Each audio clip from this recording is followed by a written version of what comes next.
Hello दोस्तों, नमस्कार। स्वागत है आप सभी का अपने चैनल साहित्य ज्ञान धारा में। आशा करते हैं आप सभी लोग स्वस्थ होंगे, मस्त होंगे और अपनी पढ़ाई में लगे होंगे।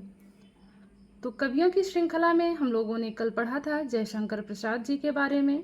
आज देखते हैं उनसे बनने वाले महत्वपूर्ण प्रश्नों के बारे में। तो शुरू करते हैं बिना किसी देरी के। पहला प्रश्न है, जयशंकर प्रसाद के साहित्यिक लेखन का संबंध किस पत्रिका से है? चांद से है, माधुरी से है, इंदु से है या फिर मतवाला से है? तो जो इसमें तीसरा वाला ऑप्शन है इंदु, बिल्कुल सही जवाब है।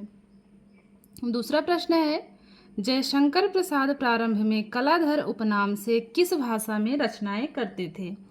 ऑप्शंस हैं ब्रजभाषा, खड़ी बोली, उर्दू और अवधी। तो वो किस नाम से जो है कलाधर उपनाम से ब्रजभाषा में कविताएं करते थे? तो जो पहला वाला उत्तर है सही है। देखते हैं अगला प्रश्न। प्रसाद का प्रसिद्ध विरह काव्य आंसू का प्रथम प्रकाशन वर्ष है? 1924, 1925, 1928 या फिर 1929? तो जो आंसू का प्रथम प्रकाशन वर्ष है वो है 1925 ईस्वी। जयशंकर प्रसाद को कामायनी की रचना में कितने वर्ष लगे? 5 वर्ष, 6 वर्ष, 7 वर्ष या फिर 8 वर्ष? तो कामायनी की रचना में कुल 7 वर्ष लगे थे। अगला प्रश्न देखते हैं। किस विद्वान ने कामायनी महाकाव्य को मानवता का रसात्मक इतिहास कहा है? नंद दुलारे वाजपेयी, शांति प्रिय द्विवेदी, डॉक्टर गणपति चंद्रगुप्त या फिर डॉक्टर नगेंद्र? तो नंद दुलारे वाजपेयी ने कामायनी महाकाव्य को मानवता का रसात्मक इतिहास कहा है। तो पहला वाला ऑप्शन बिल्कुल सही है। अगला प्रश्न है, अरुण यह मधुमय देश हमारा गीत चंद्रगुप्त नाटक के किस अंक में है? प्रथम अंक में, दूसरे अंक में, तीसरे अंक में या फिर चौथे अंक में? तो जो अरुण यह मधुमय देश हमारा गीत चंद्रगुप्त नाटक के दूसरे अंक से लिया गया है। तो दूसरा वाला इसमें ऑप्शन बिल्कुल सही है। अगला प्रश्न है, नंद दुलारे वाजपेयी ने किस रचना को छायावाद की प्रयोगशाला की प्रथम आविष्कार रचना कहा है? झरना को, आंसू को, लहर को या फिर कामायनी को? तो जो पहला वाला ऑप्शन है झरना, बिल्कुल सही जवाब है। जयशंकर प्रसाद द्वारा खड़ी बोली में रचित प्रथम काव्य संकलन है कानन कुसुम, चित्राधार, झरना या फिर लहर? तो जो कानन कुसुम है ये प्रसाद द्वारा खड़ी बोली में रचित प्रथम काव्य संकलन माना जाता है। प्रसाद के किस नाटक में सिकंदर का भारत पर आक्रमण की घटना का वर्णन है? ध्रुव स्वामिनी, स्कंदगुप्त, अजातशत्रु या फिर चंद्रगुप्त? तो इसमें जो चंद्रगुप्त है ये वाला ऑप्शन बिल्कुल सही है। आगे है, स्कंदगुप्त नाटक में कितने अंक हैं? 3, 4, 5 या 6? तो स्कंदगुप्त में कुल 5 अंक हैं। अगला प्रश्न है, प्रसाद के किस नाटक में अनमेल विवाह की समस्या को उठाया गया है? ध्रुव स्वामिनी, स्कंदगुप्त, अजातशत्रु या फिर चंद्रगुप्त? तो ये जो ध्रुव स्वामिनी नाटक है इसमें अनमेल विवाह की समस्या को उठाया गया है। तो पहला वाला ऑप्शन बिल्कुल सही है। प्रसाद की कहानी संग्रहों का प्रकाशन वर्ष के अनुसार सही क्रम किस विकल्प में है? प्रतिध्वनि, छाया, आकाशदीप, आंधी या फिर इंद्रजाल? तो इसको सही क्रम में लगाना है। तो सभी को पता है कि सबसे पहले छाया का प्रकाशन हुआ, फिर प्रतिध्वनि का हुआ, उसके बाद आकाशदीप का होता है, आंधी, उसके बाद इंद्रजाल। तो जो तीसरा वाला ऑप्शन है बिल्कुल सही है। जयशंकर प्रसाद की अंतिम कहानी कौन सी है? सालवती, घीसू, इंद्रजाल या फिर गुंडा? तो जयशंकर प्रसाद की जो अंतिम कहानी मानी जाती है वो है सालवती। बीती विभावरी जागरी, अंबर पनघट में डुबो रही, तारा घट ऊषा नागरी उपर्युक्त पद्यांश प्रसाद के किस काव्य से लिया गया है? झरना, आंसू, लहर या फिर कामायनी? तो ये लिया गया है लहर से। अगला है जयशंकर प्रसाद का जन्म कब हुआ? 1887 ईस्वी, 1888, 1889 या फिर 1890?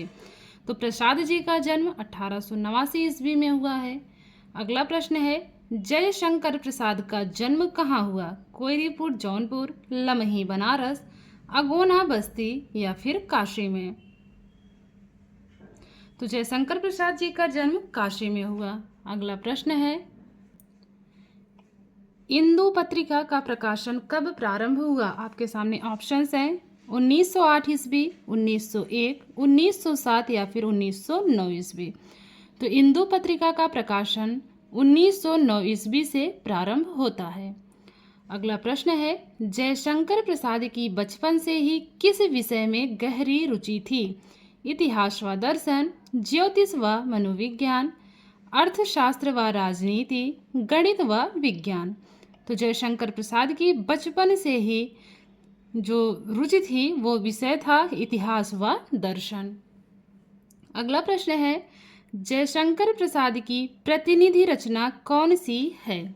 ऑप्शंस हैं कानन कुसुम, चित्राधार, झरना या फिर कामायनी? तो जो इसमें चौथा वाला ऑप्शन है कामायनी। प्रश्न है किस रचना पर प्रसाद को मंगला प्रसाद पारितोषक मिला था? आंसू, स्कंदगुप्त, कामायनी या फिर चंद्रगुप्त? तो वो रचना थी कामायनी। अगला प्रश्न है प्रसाद का चंपू काव्य है प्रेम राज्य, उर्वशी, प्रेमपथी या फिर आंसू? तो जो चंपू काव्य है इनका वो है उर्वशी। अगला प्रश्न है प्रसाद जी का चंपू काव्य किस पत्रिका में प्रकाशित हुआ?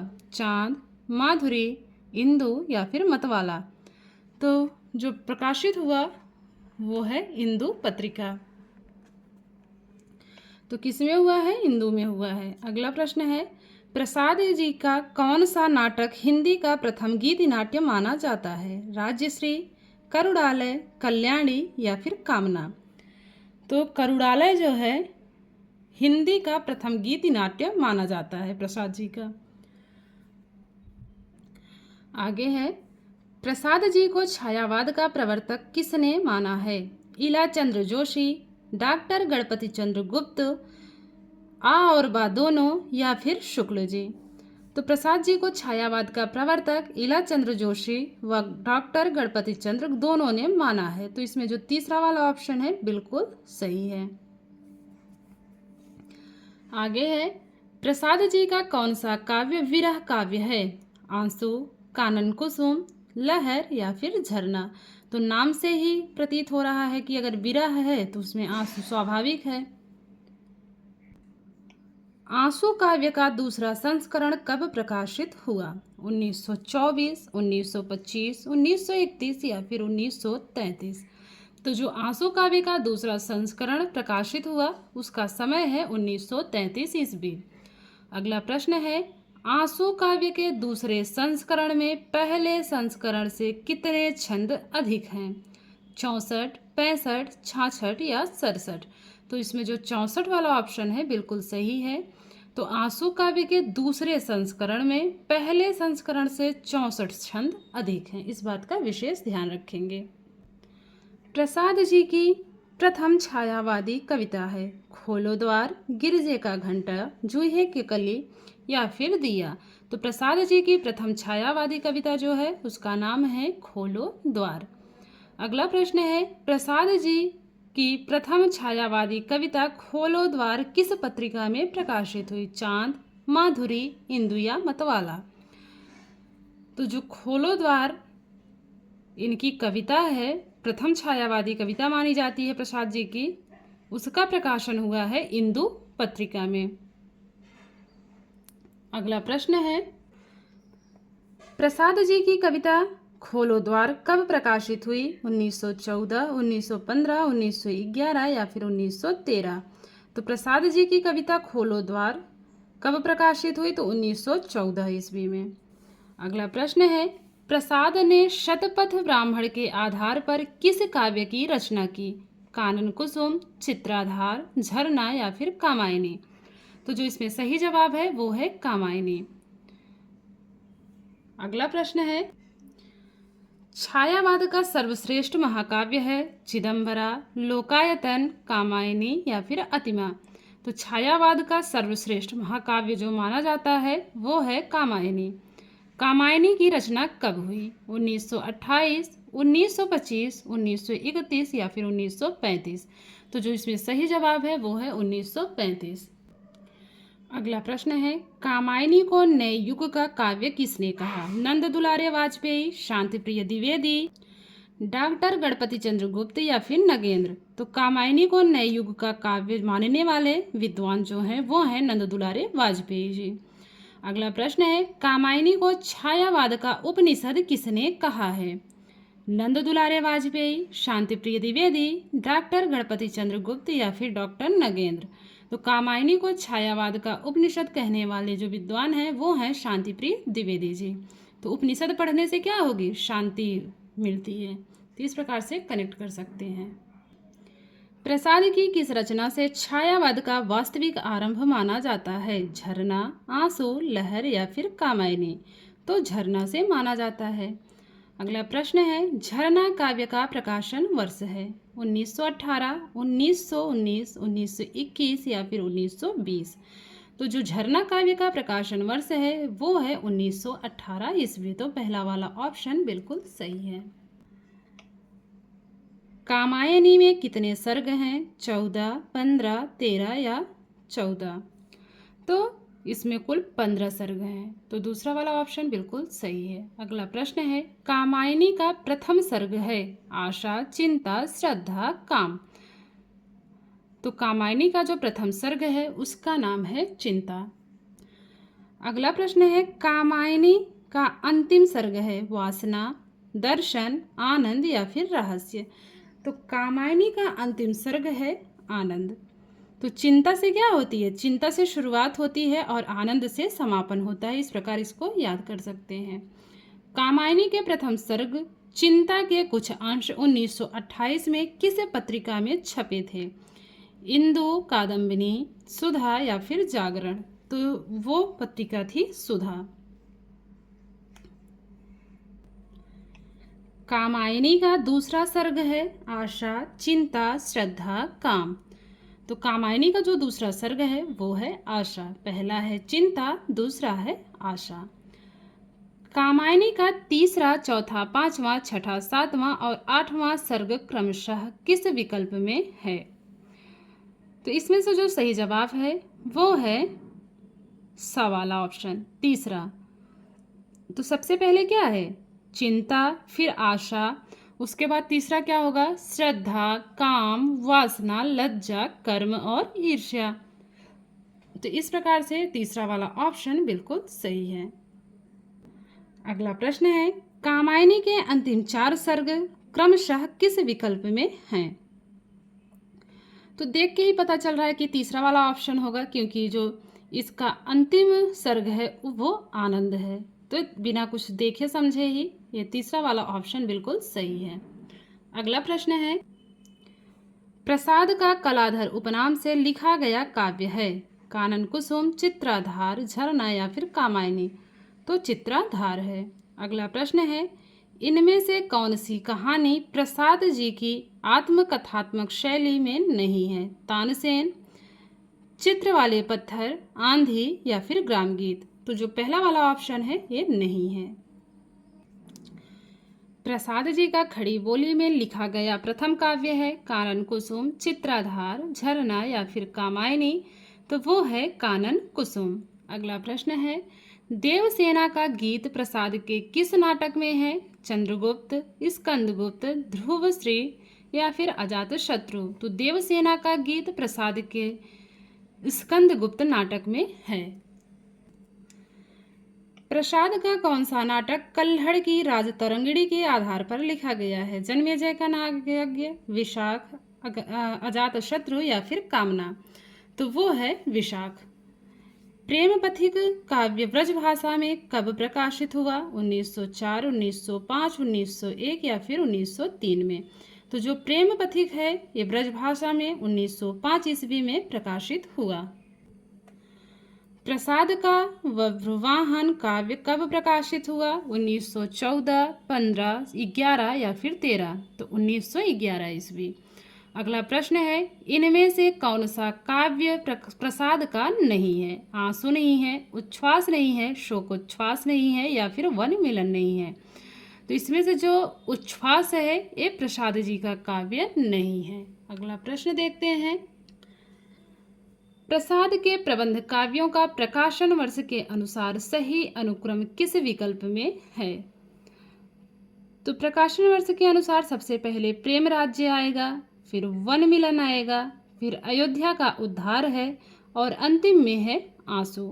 अगला प्रश्न देखते हैं, कामायनी का प्रकाशन वर्ष है 1934, 1935, 1931 या फिर 33? तो जो कामायनी का प्रकाशन वर्ष है वो है 1935 ईस्वी। लहर काव्य का प्रकाशन वर्ष है 1934, 1935, 1931 या फिर 33? तो लहर का प्रकाशन वर्ष 33 है। प्रसाद का कंकाल उपन्यास कब प्रकाशित हुआ? 1927, 1929, 1931 या फिर 1933? तो जो समय है 1929 है। अगला है, तितली उपन्यास का प्रकाशन वर्ष है 1934, 1935, 1931 या फिर 33? तो जो तितली है वो कितने साल की है? तितली 34 साल की है। प्रसाद की तितली 34 साल की है। इस प्रकार से याद कर लेंगे। अगला प्रश्न है, प्रसाद जी ने कुल कितनी कहानियां लिखी? 70, 71, 72 या 73? तो प्रसाद की कहानियां कैसी थी? बेहतर थी, बेहतर से 72। तो इनकी कुल कितनी कहानियां थी? 72। अगला प्रश्न है, प्रसाद जी की प्रथम कहानी कौन सी है? चंदा, ग्राम, रसियावालम या फिर शरणागत? तो प्रसाद की प्रथम कहानी ग्राम है। अगला प्रश्न है, प्रसाद जी का प्रथम कहानी संग्रह है आकाशदीप, प्रतिध्वनि, आंधी या छाया? तो प्रसाद की प्रथम कहानी संग्रह जो है वो छाया को माना जाता है। अगला प्रश्न है, प्रसाद के छाया कहानी संग्रह में कितनी कहानियां संग्रहित हैं? 11, 15, 19 या फिर 14? तो छाया में कितने लोग बैठे थे? छाया में 11 लोग बैठे थे। अगला प्रश्न है, प्रसाद जी के कहानी संग्रह प्रकाशन वर्ष के अनुसार सही क्रम किस विकल्प में है? तो सबसे पहले किसका प्रकाशन हुआ था? छाया का हुआ था, फिर प्रतिध्वनि का, फिर आकाशदीप का, उसके बाद आंधी का, उसके बाद इंद्रजाल का। तो जो सही क्रम है वो तीसरे वाले में दिखाई पड़ रहा है। आगे है,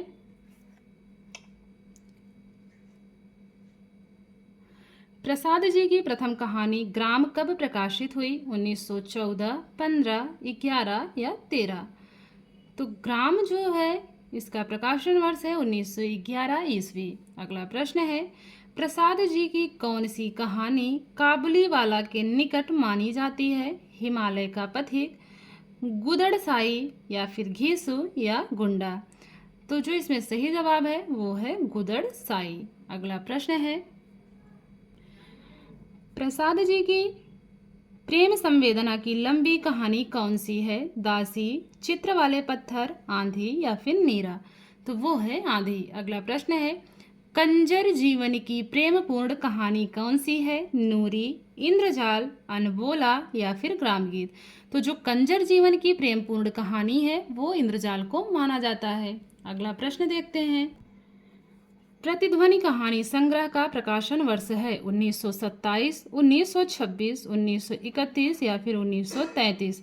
तो जो प्रतिध्वनि कहानी संग्रह है उसका प्रकाशन वर्ष है 1926 ईस्वी। अगला प्रश्न है, छाया कहानी संग्रह कब प्रकाशित हुआ? 1917, 1912, 1911 या फिर 1913? तो छाया कहानी संग्रह कब प्रकाशित हुआ? 1912 ईस्वी में। प्रसाद जी के आकाशदीप कहानी संग्रह में कितनी कहानियां संकलित हैं? 11, 15, 19 या फिर 14? तो आकाश के नीचे कितने लोग दीप जला रहे थे? तो 19 लोग जला रहे थे। तो इस प्रकार से याद कर सकते हैं। आकाशदीप में कुल 19 कहानियां संकलित थी। अगला प्रश्न है, प्रसाद जी का आकाशदीप कहानी संग्रह कब प्रकाशित हुआ? 1928, 1929, 1930 या फिर 31? तो जो प्रसाद जी का आकाशदीप कहानी संग्रह है, इसका प्रकाशन है 1929 ईस्वी। प्रतिध्वनि कहानी संग्रह में कितनी कहानियां हैं? 11, 15, 19 या 14? तो प्रतिध्वनि कहानी संग्रह में कुल 15 कहानियां संकलित हैं। तो ध्वनि कितने लोग सुनते हैं? ध्वनि 15 लोग सुनते हैं। प्रसाद जी का आंधी कहानी संग्रह कब प्रकाशित हुआ? 1927, 1929, 1931 या फिर 33? तो प्रसाद जी ने आंधी कब देखी थी? 29 साल में देखी थी। इस प्रकार से कनेक्ट कर लेंगे। आंधी कहानी संग्रह में कितनी कहानियां हैं? 11, 15, 19 या फिर 14? तो आंधी में है 11 कहानियां। इंद्रजाल कहानी संग्रह कब प्रकाशित हुआ? 1934, 36, 31 या फिर 38? तो इंद्रजाल कहानी संग्रह 1936 में प्रकाशित हुई। इंद्रजाल कहानी संग्रह में कितनी कहानियां संकलित हैं? 11, 15, 19 या फिर 14? तो इंद्रजाल में कुल 14 कहानियां संकलित है। जयशंकर प्रसाद का प्रथम नाटक माना जाता है कल्याणी, सगन, करुणालय या फिर विशाख? तो जयशंकर प्रसाद का प्रथम नाटक जो माना जाता है वो माना जाता है, तो जो इनका प्रथम नाटक माना जाता है वो माना जाता है सज्जन को। यहाँ पे एक गलती से सगान लिखाया हुआ है, तो सगान नहीं होगा, सज्जन होगा, इस बात का ध्यान रखेंगे। तो जयशंकर प्रसाद का प्रथम नाटक सज्जन को माना जाता है। आगे देखते हैं। प्रसाद जी के सज्जन नाटक का रचना काल है 1907, 1909, 1910 या फिर 1913? तो वो है 1910 ईस्वी। प्रसाद जी के नाटकों को प्रकाशन वर्ष के अनुसार सही क्रम में लगाना है। तो इसमें पहला वाला ही सही है। सबसे पहले आता है कल्याणी, फिर है करुणालय, फिर आता है प्रायश्चित, उसके बाद राज्यश्री। प्रसाद के अंतिम 4 नाटकों का प्रकाशन वर्ष के अनुसार सही अनुक्रम किस विकल्प में है? अब देखना है अंतिम। तो पहले है स्कंदगुप्त, फिर एक घूंट, उसके बाद चंद्रगुप्त, फिर आएगा ध्रुव स्वामिनी। तो अंतिम ध्रुव स्वामिनी है। तो ये तीसरा वाला ऑप्शन बिल्कुल सही है। जनमेजय का नागयज्ञ नाटक का रचना काल है 1926, 1929, 1931 या फिर 33? तो जो जनमेजय का नागयज्ञ नाटक है उसका रचना काल 1926 ईस्वी माना जाता है। अगला प्रश्न है, चंद्रगुप्त नाटक का प्रकाशन वर्ष है 1927, 29, 31 या फिर 33? तो चंद्रगुप्त नाटक का प्रकाशन वर्ष है 1931 ईस्वी। स्कंदगुप्त नाटक का प्रकाशन वर्ष है 1928, 1929, 1931 या फिर 33? तो स्कंदगुप्त नाटक का प्रकाशन वर्ष 1928 ईस्वी माना जाता है। ध्रुव स्वामिनी नाटक का प्रकाशन वर्ष है 27, 29, 31 या फिर 33? तो जो ध्रुव स्वामिनी नाटक है उसका प्रकाशन वर्ष है 1933 ईस्वी। अब बताना है इनमें से कौन सा नाटक जयशंकर प्रसाद का नहीं है? कृष्णार्जुन युद्ध, अजातशत्रु, कामना या फिर विशाख? तो जो कृष्णार्जुन युद्ध है ये जयशंकर प्रसाद का नहीं है, अन्य तीनों जयशंकर प्रसाद के हैं। अगला प्रश्न है, इनमें से कौन सा निबंध प्रसाद का नहीं है? नाटकों का आरंभ, नाटकों में रस का प्रयोग, पंत और पल्लव, मौर्यों का राज्य परिवर्तन? तो जो इसमें तीसरा वाला ऑप्शन है पंत और पल्लव गलत है। इनमें से कौन सा निबंध प्रसाद जी का है? काव्य और कला, कविता का आस्वाद, रहस्यवाद या फिर सभी? तो इसमें जो चौथा वाला ऑप्शन है उपर्युक्त सभी बिल्कुल सही है। अगला प्रश्न है, ले चल मुझे बुलावा देकर मेरे नाविक धीरे धीरे पंक्ति प्रसाद के किस काव्य से ली गई है? झरना, आंसू, लहर या फिर कामायनी? तो ये लहर से ली गई है। तो लहर कहाँ आती है, लहर कहाँ उठती है? नदी में उठती है। और नाव चलाता कौन है? तो नाविक चलाता है। इस प्रकार से कनेक्ट कर लेंगे। अगला प्रश्न है, नारी तुम केवल श्रद्धा हो, विश्वास रजत नगपद तल में, पीयूष स्रोत सी बहा करो जीवन के सुंदर समतल में। उपर्युक्त पद्यांश प्रसाद के कामायनी काव्य के किस सर्ग से लिया गया है? आशा, लज्जा, श्रद्धा या फिर काम। तो जो दूसरा वाला ऑप्शन है लज्जा बिल्कुल सही है, ये लज्जा से लिया गया है। अगला प्रश्न है, बांधा था विधु को किसने इन काली जंजीरों में, मणि वाले फणियों का मुख क्यों भरा हुआ है हीरों से। उपर्युक्त पद प्रसाद जी के किस काव्य से लिया गया है? झरना, आंसू, लहर या फिर कामायनी। तो ये आंसू से लिया गया है। काव्य आत्मा की संकल्पनात्मक अनुभूति है, पंक्ति किसकी है? आचार्य शुक्ल, रामकुमार वर्मा, जयशंकर प्रसाद या फिर रामविलास शर्मा। तो ये पंक्ति है जयशंकर प्रसाद जी की और चर्चित पंक्ति है, तो इसको याद रखेंगे।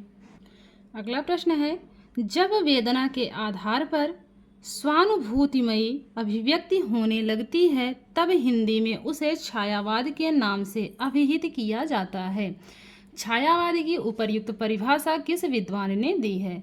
शुक्ल ने, रामकुमार वर्मा, जयशंकर प्रसाद या डॉक्टर नगेंद्र। तो ये जो है पंक्ति किसकी है? तो जयशंकर प्रसाद जी की पंक्ति है या कथन है। अगला प्रश्न है, छायावाद का ब्रह्मा किसे कहा जाता है? पंत, निराला, हरिऔध, प्रसाद। तो जो ब्रह्मा है छायावाद के वो प्रसाद जी माने जाते हैं। औरों को हंसते देखो, मन हंसो और सुख पाओ, अपने सुख को विस्तृत कर लो, सबको सुखी बनाओ। उपर्युक्त पंक्तियां कामायनी के किस सर्ग से ली गई हैं? आशा, कर्म, श्रद्धा या फिर काम से। तो कर्म से ली गई हैं। अगला प्रश्न है, शशि मुख पर घूंघट डाले, आंचल में दिए जलाए, जीवन की गोधूली में कौतूहल से तुम आए। उपर्युक्त पंक्तियां प्रसाद के किस काव्य से ली गई हैं? झरना, आंसू, लहर या कामायनी। तो आंसू से ली गई हैं। अगला प्रश्न है, ज्ञान दूर कुछ क्रिया भिन्न है, इच्छा क्यों पूरी हो मन की, एक दूसरे से मिल न सके, यह विडंबना है जीवन की। उपर्युक्त पंक्तियां प्रसाद के कामायनी के किस सर्ग से ली गई हैं? आनंद, रहस्य, कर्म या दर्शन। तो वो रहस्य से ली गई हैं। अगला प्रश्न है, कामायनी काव्य में दर्शन है प्रत्यभिज्ञा दर्शन, सर्वहितवाद, सर्वात्मवाद या फिर अद्वैतवाद। तो कामायनी काव्य में दर्शन जो पाया जाता है वो है प्रत्यभिज्ञा दर्शन। अगला प्रश्न देखते हैं, जयशंकर प्रसाद किस दर्शन से प्रभावित थे? अरविंद, शैव, अद्वैत या फिर द्वैत। तो जयशंकर प्रसाद जो है शैव दर्शन से प्रभावित थे। अगला प्रश्न है, जो घनीभूत पीड़ा थी मस्तक में स्मृति सी छाई, पंक्ति प्रसाद के किस काव्य से ली गई है? झरना, आंसू, लहर या कामायनी। तो आंसू से ली गई है। अगला प्रश्न है, प्रसाद का निधन कब हुआ? 1937, 1943, 1935 या 46। तो प्रसाद जी का निधन 1937 ईस्वी में हुआ था। तो इस प्रकार हम लोगों ने प्रसाद जी के बारे में 100 प्रश्नों की जो है प्रश्नोत्तरी कर ली और महत्वपूर्ण प्रश्न थे सारे के सारे। तो आशा करती हूँ आज की वीडियो आप लोगों को अच्छी लगेगी। अगर वीडियो अच्छी लगे, ऐसी ही प्रश्नोत्तरी आप लोगों को अगर और करनी हो तो कमेंट करके ज़रूर बताइएगा और लाइक ज़रूर कीजिएगा वीडियो को। जो लोग चैनल पे पहली बार जुड़े हैं वो लोग चैनल को सब्सक्राइब कर लेंगे ताकि ऐसी ही वीडियोज़ आप लोगों तक पहुँचती रहे। तो कवियों की श्रृंखला में मिलेंगे एक और कवि के साथ। तब तक के लिए सभी को जय श्री राधे कृष्णा, नमस्कार।